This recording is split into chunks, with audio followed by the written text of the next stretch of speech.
All right, here's a little update on our trip to Cocoa Beach. And yes, I am out of breath. Me and Garvin just loaded that bar. So, yeah, I'm a little out of breath. But, yeah, we're heading out this weekend.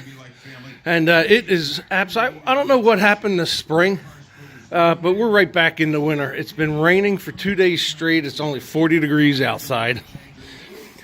And we just got the bar loaded up.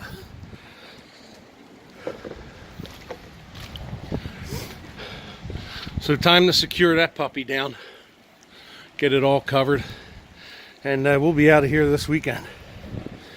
Hopefully the weather's a little nicer in Cocoa Beach. And this is a pretty early delivery for us, but I'm glad we're doing it. So of course it's going to be 60 degrees here on Sunday when I'm long on my way to Florida. But anyway, hey, it's work, and you take everything you can get. So even though it looks damp, miserable, dreary, we're still having a good time. So from the Tiki Kev shop and the leafless trees, Tiki Kev out.